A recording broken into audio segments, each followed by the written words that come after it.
আসসালামু আলাইকুম ওরহমতুল্লাহি আবরাকাতু ইন্নাল হামদুলিল্লাহ ওয়াসসালাতু ওয়াসসালামু আলা রাসূলিল্লাহ ওয়া আলা আলিহি ওয়া সাহবিহি ওয়া মাওয়ালা। কাছে দূরে বিশ্বজুড়ে যেখান থেকে দেখছেন সবাইকে আন্তরিক প্রীতি ও শুভেচ্ছা জানিয়ে শুরু করছি যমুনা টেলিভিশনের মাহে রমজান ব্যাপী সেহরির বিশেষ আয়োজন বরকতময় সেহরি প্রেজেন্টেড বাই বিআরবি। পুরো অনুষ্ঠান জুড়ে আমি রয়েছি মুফতি শাহ আহমদ রেজা। আলোচনা করব গুরুত্বপূর্ণ রমজান ঘনিষ্ঠ একটি বিষয়। আজকের আলোচনার বিষয় রমজান ও মানবাধিকার।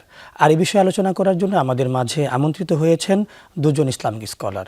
আমার ডানে আছেন ঢাকা কাদেরিয়া তৈয়বী আলিয়া কামিল মাদ্রাসার সম্মানিত উপাধ্যক্ষ আল্লামা মুফতি আবুল কাশেম মোহাম্মদ ফজলুল হক। আসসালামু আলাইকুম রাহমাতুল্লাহ। এবং আমাদের মাঝে আরও একজন আছেন তরুণ আলেমে দ্বীন, ইসলামী চিন্তাবিদ, লেখক ও গবেষক আব্দুল্লাহ বিন ইরশাদ। আসসালামু আলাইকুম রাহমাতুল্লাহ। ওয়ালাইকুম আসসালাম। আপনাদের দুজনকে আমাদের অনুষ্ঠানে স্বাগতম।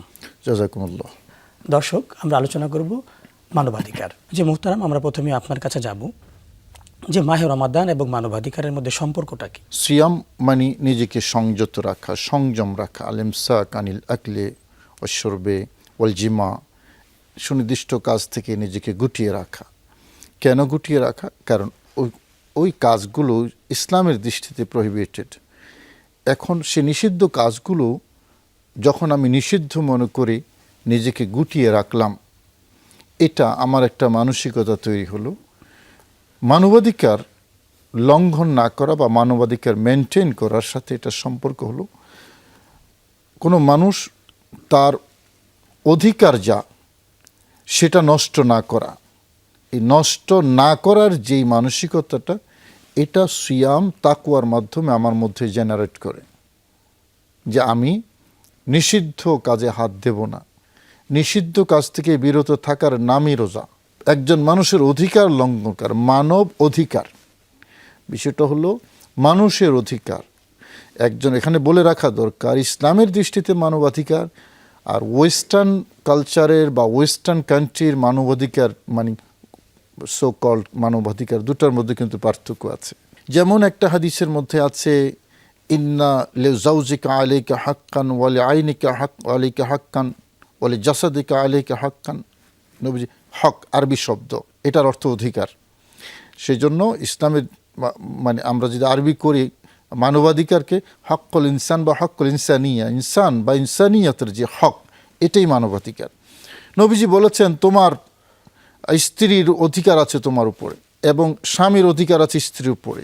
এটা একটা শ্রেণী বিন্যাস করলো। স্ত্রীদের একটা শ্রেণী আছে, স্বামীদের একটা শ্রেণী আছে। প্রতিটা সৃষ্টির অধিকার ইসলাম নিশ্চিত করেছে। সন্তানের সাথে মায়ের যে সম্পর্ক, বাবার যে সম্পর্ক, সেখানে অধিকারের বিষয় আছে। মায়ের অধিকার সন্তানের উপরে, বাবার অধিকার সন্তানের বাবার, সন্তানের জন্য মা এবং বাবার অধিকার আছে। আবার আমি আমার নেইবার যারা আছে তাদের সাথে একটা সম্পর্ক আছে। প্রত্যেক নেইবার, প্রত্যেক প্রতিবেশী একটা শ্রেণী, প্রতিবেশী শ্রেণী, তাদের একটা অধিকার রাসূল করিম সাল্লাল্লাহু আলাইহি ওয়াসাল্লাম হাদিসের মধ্যে বলেছেন সেই শ্রেণীর। মুসলিম অ্যান্ড অমুসলিম, আমরা যদি দুইটা শ্রেণী বিন্যাস করি তাহলে মুসলিমের অধিকার কি, অমুসলিমের অধিকার কি, এটাও ইসলাম নিশ্চিত করেছে। অনেক ধর্মের মধ্যে এত ওয়াইডলি ক্লারিফিকেশন নাই যতটা ইসলামের মধ্যে আছে। ইসলাম মানবাধিকার বলতে শুধু মুসলমানের অধিকার নয়, কিন্তু অমুসলিম যারা আছে তাদেরকে একটা শ্রেণী বিন্যাস করে ইসলাম তাদেরকে অধিকার মুসলমানদের উপরে সেটাও কিন্তু নিশ্চিত করেছে। এবং শুধু মানুষ নয়, ইসলাম সৃষ্টি জগতের কার কি অধিকার আছে বিনা প্রয়োজনে গাছের পাতা ছিঁড়াও ইসলাম নিষেধ করেছে, ক্ষেত্র বিশেষ। সে কারণে গাছপালা, তরুলতা, আল্লাহর যত সৃষ্টি আছে সকল সৃষ্টির অধিকার ইসলাম নিশ্চিত করেছে।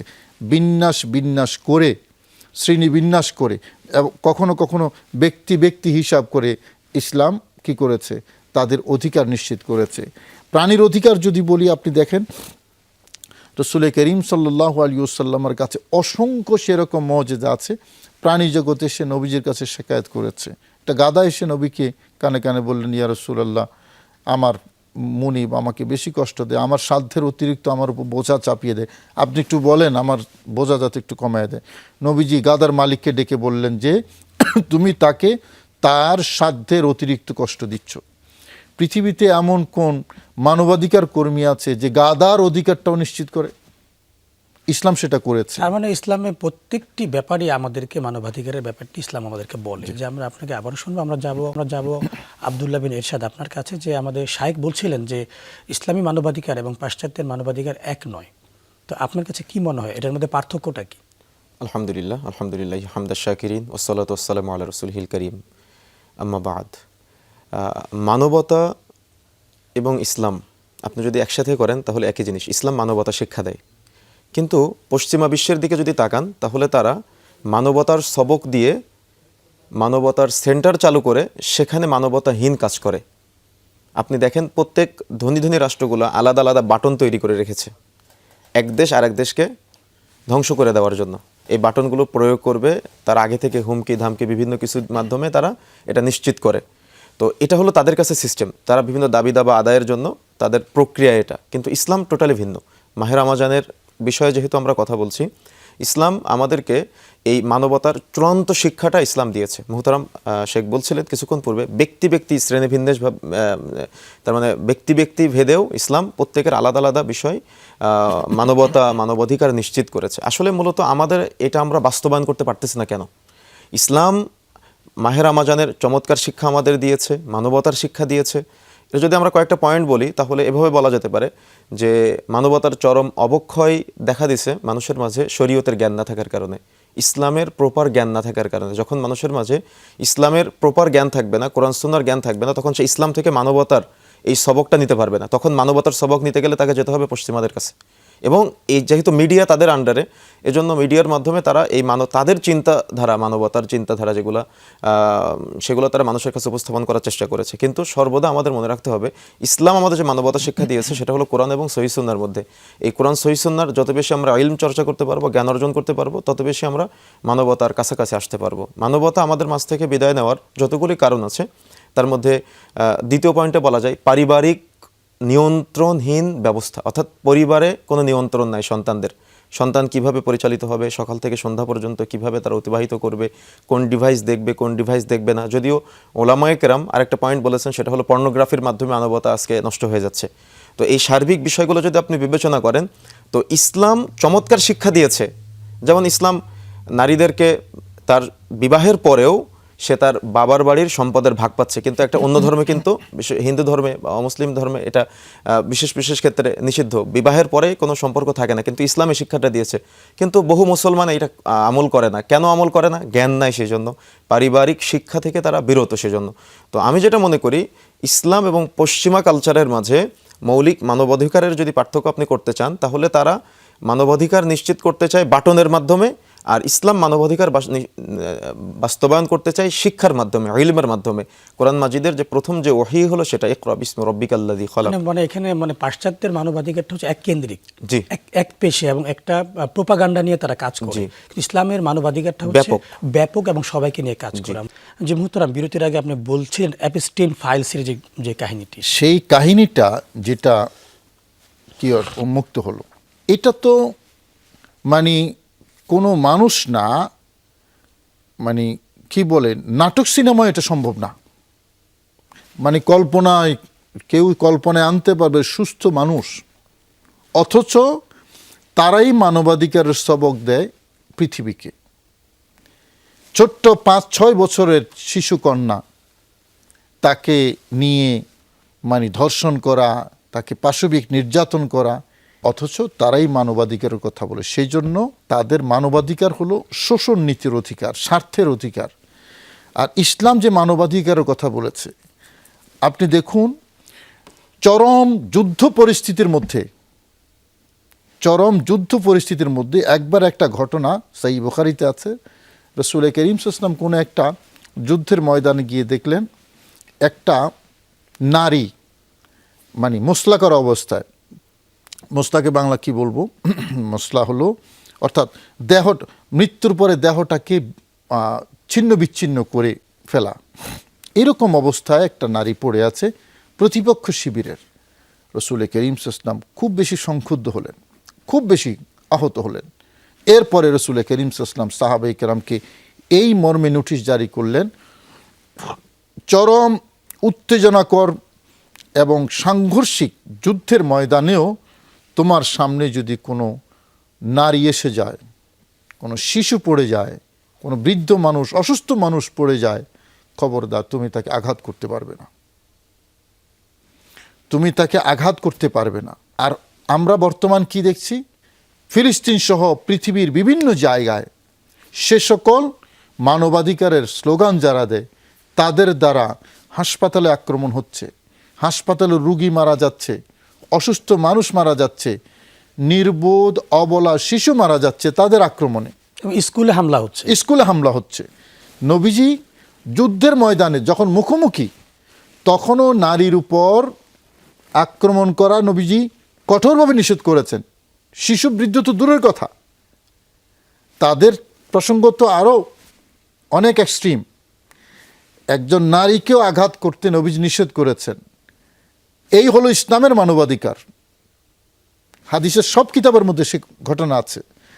আর তারা করে কি, মুখে বলো মানবাধিকার কথা, বমটা কিন্তু ঠিকই স্কুলে ফেলে, বমটা ঠিকই হাসপাতালে ফেলে, বমের আঘাতে এই শিশুদের কি যাচ্ছে, প্রাণ যাচ্ছে। এবং কোথায় যাচ্ছে অধিকাংশ ক্ষেত্রে? দুইটা জায়গায়। একটা হলো প্রতিপক্ষ যদি মুসলিম হয় এবং তাদের যদি অনুগত না হয়, এটা হলো একটা জায়গা। আরেকটা জায়গা হলো তাদের স্বার্থহানি যেখানে হবে। স্বার্থহানি হলে এরা তাদের জাতি ভাই যারা আছে তাদেরকেও ছাড়ে না। সেই জন্য ইসলাম, রসুল করিম সাল্লাল্লাহু আলাইহি ওয়াসাল্লাম স্বগোত্রীয় একটা মুনাফেক আর একজন মুসলিম, একটা মুনাফেক আর একজন ইহুদি নবীজির কাছে একটা বিষয় নিয়ে বিচার নিয়ে আসছেন। সাক্ষী প্রমাণ নিয়ে রসুল করিম সাল্লাল্লাহু আলাইহি ওয়াসাল্লাম দেখলেন যে ওই ইহুদি হলো সত্যের উপরে, কিন্তু মুনাফিক যে, সে তো মুসলিম, মানে উপরে তো মুসলিম সে। নবীজি বাস সঠিক রায় যেটা, ইহুদির পক্ষে রায় দিয়ে দিলেন। সে সংক্ষুব্ধ হয়ে সেটা মানতে পারে নাই। তো নবীজি নিজের মুসলিম ভাই বা নিজের জাতি ভাই সেটা দেখেন নাই। নবীজি বাস সত্য যেদিকে, অধিকার যার, তারটাই নিশ্চিত করেছেন। এবং নবীজির হাদিস আছে যে ও তু কুল্লা দি হাক্কিন হাক্কা, তোমরা প্রত্যেক অধিকারীর অধিকার নিশ্চিত করে দাও। তার মানে হচ্ছে ইসলাম কখনো স্বজনপ্রীতি বা কারো বিশেষ নিজের গোত্রের বা নিজের ধর্মের বা নিজের জাতি দিকে দেখে না। একেবারেই হচ্ছে যেটা সত্য সেটা বলে। আমরা শুনবো আপনাকে আবার, আমরা যাবো আব্দুল্লাহ বিন ইরশাদের কাছে, যে এই যে রমাদান মাসে মানবাধিকার চর্চাটা আমরা কিভাবে করতে পারি। বিশেষ করে আমরা যে না খেয়ে থাকি, আমাদের অনেক গরিব মানুষরা সারা বছর তারা 3 বেলা পেট পুরে খেতে পারে না। তো তাদের ক্ষেত্রে আমরা মাহে রমাদানে কি মেসেজ আমরা পেতে পারি? মাহে রমাজানের এই বরকতময় মুহূর্তে আমরা যদি মানবাধিকার নিয়ে কথা বলি, তাহলে আমাদের মুসলিমদের উদ্দেশ্যে আমরা কিছু কথা বলতে পারি। যেমন আপনি প্রত্যেকটা সেক্টর যদি আলাদা আলাদা ভাগ করেন, হসপিটাল সেক্টর, আপনি যদি ভাগ করেন বিজনেস অর্থাৎ ব্যবসা বাণিজ্যের সেক্টর, আপনি যদি চাকরির সেক্টর, পুরোটা যদি আলাদা আলাদা করেন, তাহলে দেখা যায় যে মাহে রমাজানে আমরা এই বার্তাটুকু মানুষকে দিতে পারি যে একজন ডাক্তার সে তার ব্যক্তিগত জায়গা থেকে দেখা যাচ্ছে যে একজন হতদরিদ্র নারী, সে যখন তার কাছে যাচ্ছে প্রেগনেন্ট অবস্থায়, তখন তার ঔষধ প্রয়োগের মাধ্যমে পেটের ভিতরের বাচ্চাটাকে বড় করে দিচ্ছে, দেওয়ার পরে মোটা অঙ্কের অ্যামাউন্টের মাধ্যমে তাকে সিজার করার প্রয়োজন হচ্ছে। তো এই যে আমরা নিজেদেরকে মুসলিম বলে পরিচয় দিচ্ছি, দিয়ে মাহে রমাজানের মতো চমৎকার মুহূর্ত পার করছি, তারপরে মানুষের সাথে মানবতা শূন্য কাজ করছি। সেম একইভাবে পাশাপাশি দুইজন ব্যবসায়ী, একজন ব্যবসায়ী ইসলামকে ফলো করে আর একজন ব্যবসায়ী সেও ইসলামকে ফলো করে, কিন্তু আপনি পণ্য মজুদ করে রেখে একজন চড়া দামে বিক্রয় করতেছে, একজন পণ্য মজুদ না রেখে মাহে রমাজানের বরকতময় সময়ে সুন্দর করে মানুষের কাছে, মানুষের যাতে করে সহজ হয়, সহজলভ্য করে তুলছে। তো দুজনের মানবতা তো সমান না, দুজনের মানবতার মাঝে ভিন্ন আছে। তো সার্বিক ক্ষেত্রে দেখা যাচ্ছে যে আপনি পুরা রমাজানের শুরু থেকে শেষ পর্যন্ত আপনি রমাজানকে দেখা যায় 3 ভাগে ভাগ করে নিতে পারেন।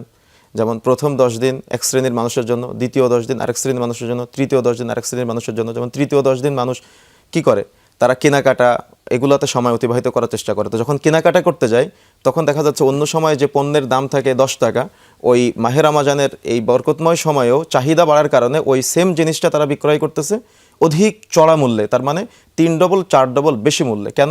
ইসলামী শরিয়ার ব্যবসার নীতিমালা সম্পর্কে তার প্রপার জ্ঞান না থাকার কারণে সে এই ভুলটা করে ফেলতেছে। অথচ সে যখন বাড়ি থেকে বের হয়, ইসলাম চমৎকার শিক্ষা দিয়েছে, ও যদি বাড়ি ফিরে আসার আগ পর্যন্ত পুরো সময় তার চিন্তা ব্রেনে লালন করে যে তার স্ত্রীর মুখে হালাল খাবার তুলে দেবে, সে নিজে হালাল খাদ্য গ্রহণ করবে, তার সন্তানকে হালাল খাবার খাওয়াবে, বাড়ি ফিরে আসার আগ পর্যন্ত তার পুরো সময়টা ইবাদতে পরিণত করা হবে। সুবহানাল্লাহ। তো একজন তেল পাম্পের মালিক, সেও চিন্তা করতে পারে আমি 10 লিটার পর থেকে তেলে 100 গ্রাম ওজনে 100 গ্রাম করে কম দিব না। এরকম কিন্তু হয় বর্তমানে বিভিন্ন জায়গায়, ওজনে পরিমাপে কম দেওয়া হচ্ছে, কিন্তু নামে মুসলমান। তো আমরা একজন মুসলিম হিসেবে মুসলিমের হক, তার প্রাপ্যটা আমরা তাকে কিন্তু বুঝিয়ে দিতে পারতেছি না। চাউলের দোকানে, দাউলের দোকানে আপনি যদি যান তাহলে দেখবেন পণ্যে ভেজাল, তারপরে প্রচণ্ড চড়াও মূল্য দিয়ে তারা মানুষকে জিম্মি করে মানুষের কাছ থেকে অর্থ হাসিল করতেছে। তো এই সার্বিক বিষয়টা যদি আপনি বিবেচনা করেন, তো মাহে রমজান মূলত আমাদের সহনশীলতার শিক্ষা দেয়, যাতে করে হতদরিদ্র যারা আছে তারাও সহজে কিনতে পারে, যারা ধনী শ্রেণী আছে তারাও সহজে কিনতে পারে। আমি সৌদি আরবে বা আরব কান্ট্রিতে দেখেছি যে যারা খাবার খেতে পারে তারা তো খায় আলহামদুলিল্লাহ, কিন্তু রাসূল সাল্লাল্লাহু আলাইহি ওয়াসাল্লামের হাদিসটা যে তোমার প্রতিবেশী যদি অনাহারে রাত্রি যাপন করে আর তুমি পেট পরিপূর্ণ করে রাত্রি যাপন করো, তুমি ইমানদার হতে পারবে না।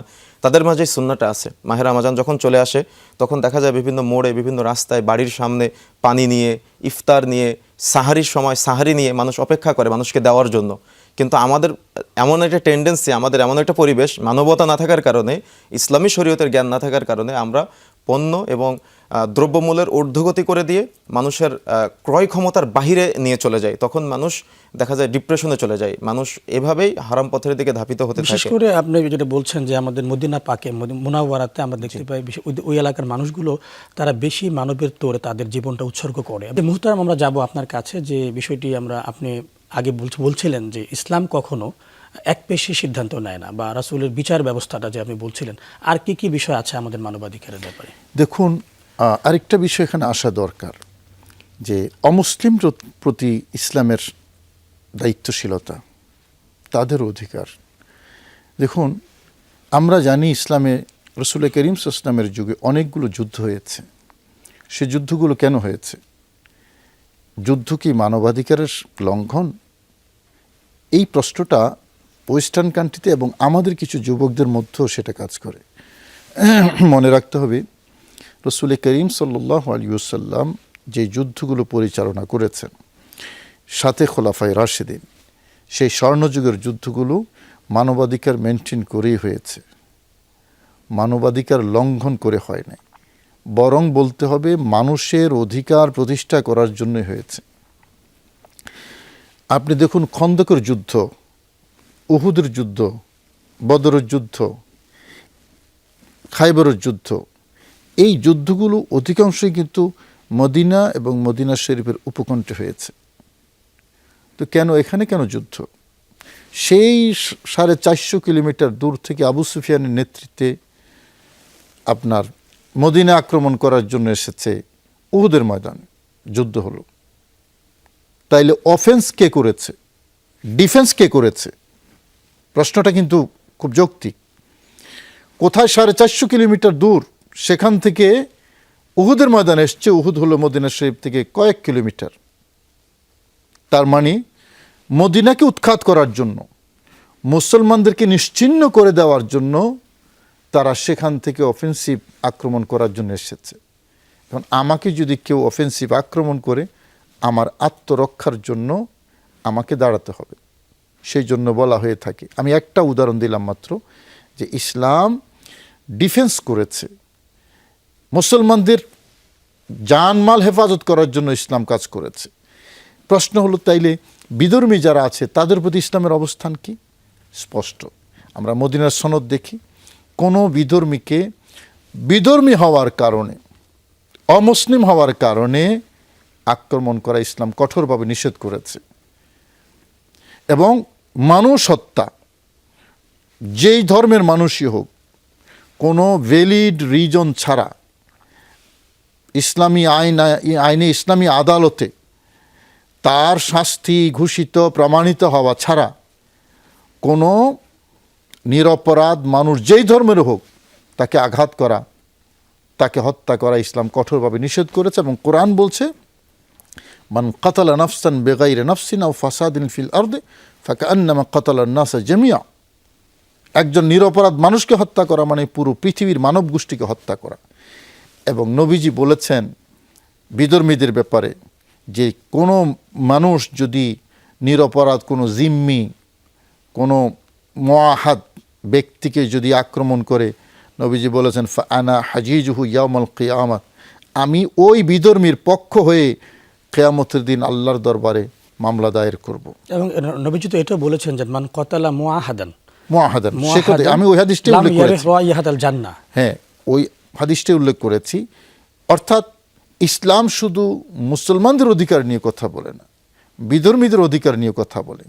সেই জন্য মুসলিম কান্ট্রিতে এবং ইসলামী রাষ্ট্রের মধ্যেও যদি কোনো অমুসলিম থাকে, সে পরিপূর্ণ নিরাপত্তা নিয়ে থাকবে, পরিপূর্ণ অধিকার নিয়ে থাকবে। লা তাজলিমুনা ওয়ালা তুজলামুন, এটা হলো ইসলামের ফান্ডামেন্টাল নীতি। তার বিপরীতে আমি আবার যেটা বলি, ওয়েস্টার্ন স্বার্থের নীতি, তাদের স্বার্থের বাহিরে যাবে। তারা আফগানিস্তানকে মেসাকার করলো, তারা ইরাককে মেসাকার করলো, তারা ইরানকে মেসাকার করছে। এভাবে জায়গায় জায়গায় শুধু তাদের স্বার্থ উদ্ধারের জন্য কে মারা যাচ্ছে, কে আক্রান্ত হচ্ছে, এটা দেখার সময় তাদের হাতে নাই।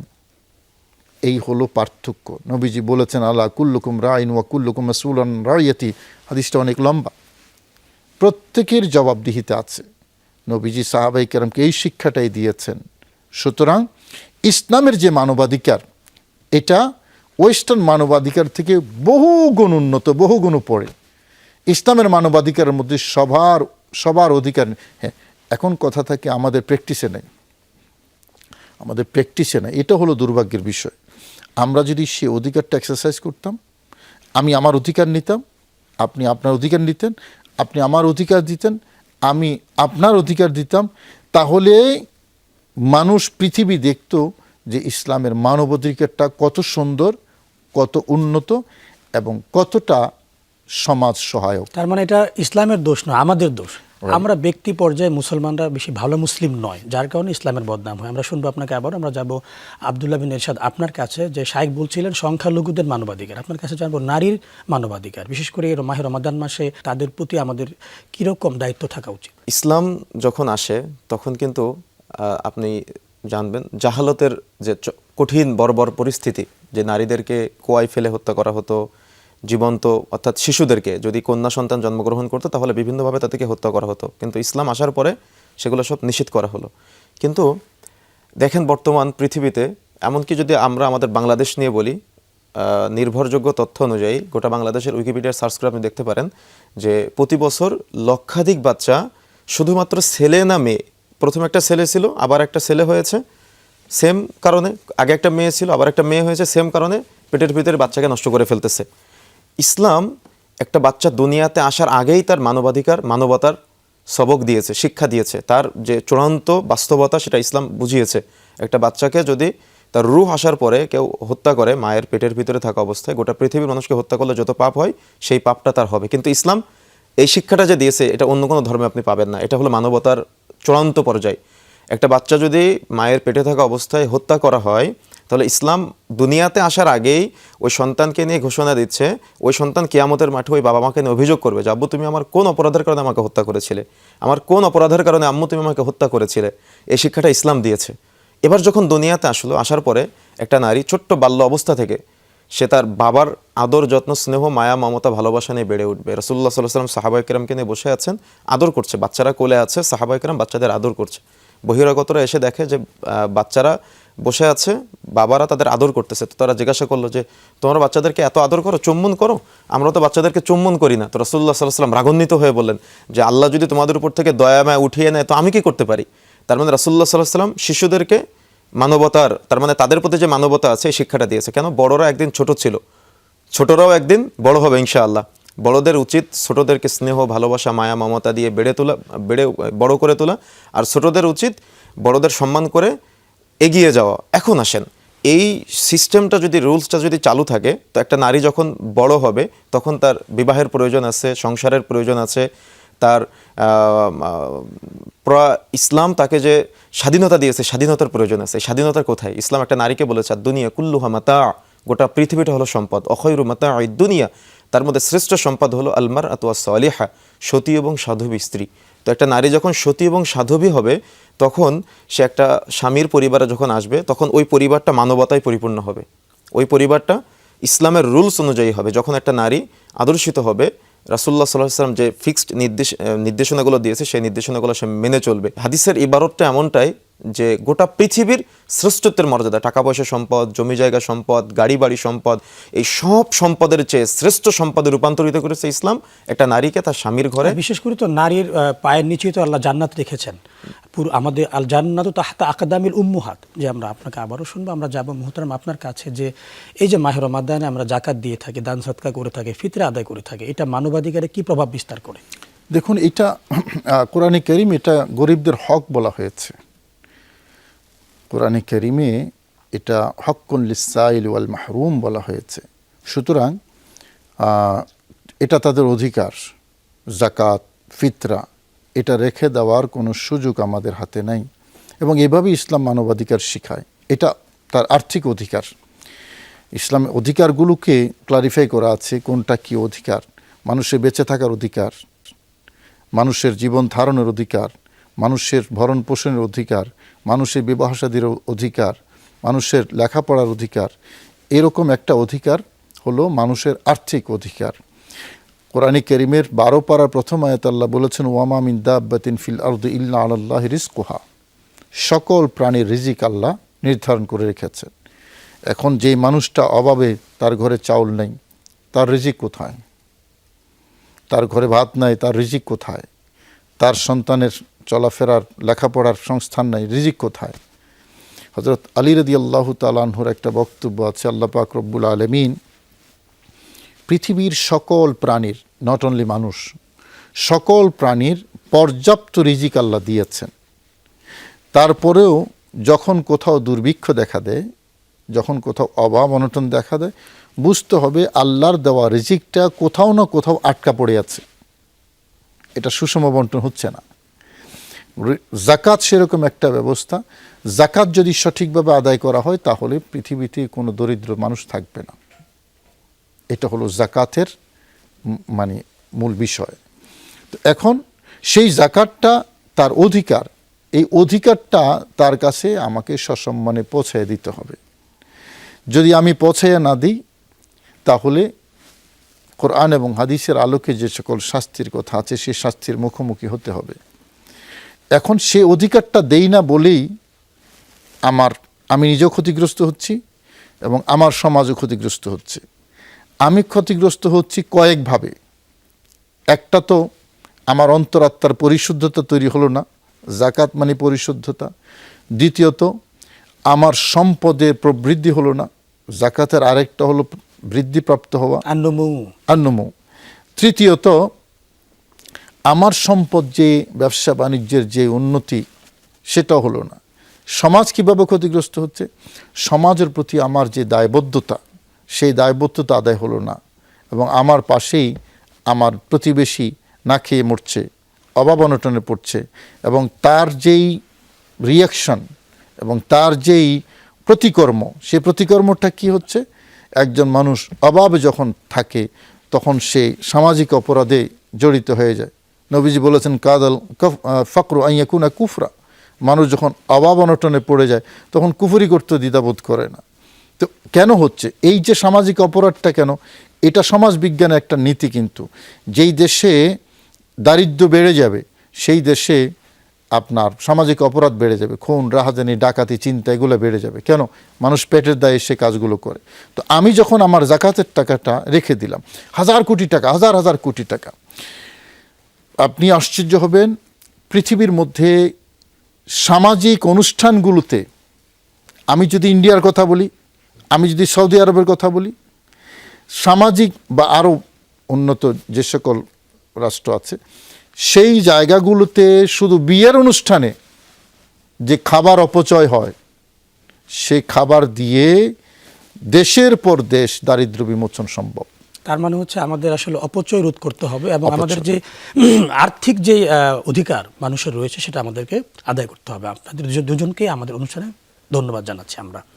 দর্শক, আপনারা এতক্ষণ ধরে দেখছিলেন আপনাদের প্রিয় অনুষ্ঠান যমুনা টেলিভিশনের মাসব্যাপী সেহরির বিশেষ আয়োজন বরকত মে সেহরি, প্রেজেন্টেড বাই বিআরবি। আজকের অনুষ্ঠান এখানে শেষ করতে হচ্ছে। আগামী অনুষ্ঠান দেখার আমন্ত্রণ জানিয়ে এখানে শেষ করছি। আসসালামু আলাইকুম ওয়া রাহমাতুল্লাহি ওয়া বারাকাতুহু।